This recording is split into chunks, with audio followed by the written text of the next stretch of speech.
seems that there's at least two different kind of perspectives on the failure. There's an internal, how do you cope with it and how do you deal with it, how do you leverage it? And then there's these external facing. And I know in your book you cite different examples of that. In fact, you highlight a 7-stage failure value cycle.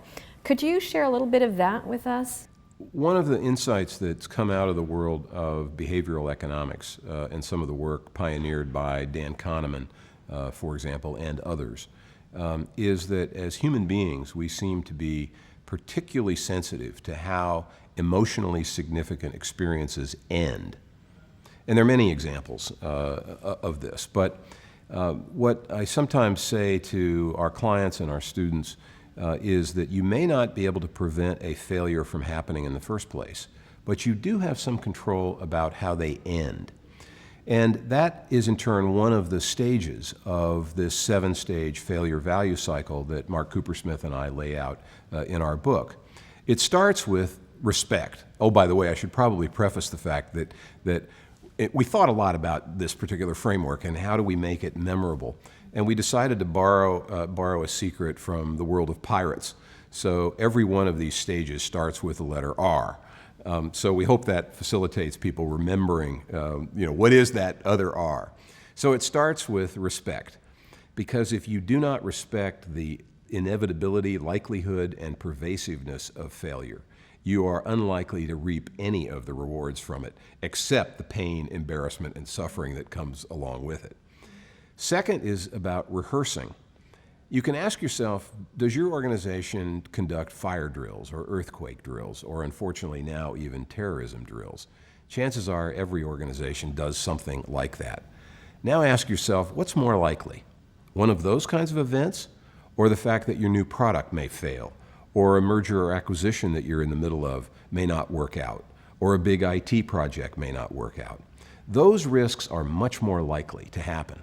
Yet most businesses do a very poor job of rehearsing for the likelihood of that happening. What would they do then? What happens if my customer data is breached in my network, as happened with Target, as has happened with many other organizations? It's still amazing to me how flat-footed some organizations are, even in the face of a relatively predictable risk like that. And that lends itself to rehearsing. You can't rehearse for everything, but you certainly need to rehearse around how would you protect what in your organization are the crown jewels: reputation, customer data, things like that. How would you deal with it if those were threatened in some way? The third stage is recognize. How do you set up a system, a culture, in which people are encouraged to flag the early signs of potential failure so that you have more time to consider a broader array of responses and actions to take to limit the consequences of that?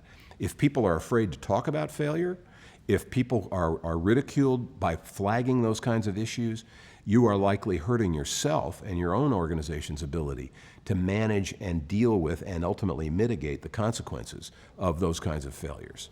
So respect, rehearse, recognize. Sooner or later you're going to have to react. You have to basically figure out what to do in the moment. And the question there is, are you reacting at the right kind of level with the right sort of commensurate response? Sometimes issues can most appropriately be dealt with out in the fringes of your organization. They don't need to be brought in to the senior executive suite. Other times you need an early warning system to do exactly the reverse. Your challenge as a leader is to figure out which type of response is most appropriate for which kind of failure scenario. Fifth is, how do you reflect on what's actually happened? This is a critical stage because most organizations, when failure happens, unfortunately fall into the trap of asking the question, who, before they ask the far more important questions of what happened, where did it happen, why did it happen. Those are valuable. The last question usually that gives you insight is the question of who's responsible for this, who do I blame, who is it that I point my finger to. So reflection is about a deep, honest insight and analysis to what happened, what went wrong, and why. Because then you get to stage 6, which is rebound. How do you get back in the game with the benefit of the lessons learned from the previous failure that unfortunately happened, but it happened and you were wise enough and humble enough to deal with it. And then finally, we get to that stage that I started with the Henry Scheinman example, which is remember. How do you use what your company experienced, what it learned through this encounter with the other F word, that can help you bond together the future culture? How can you apply it? How can you remember it? And those 7 stages, from respect, to rehearse, to recognize, to react, to reflect, to rebound, and to finally remember, give you an integrated way of thinking about how to manage failure, how to extract strategic value from it, or to put it shortly, how to put failure to work.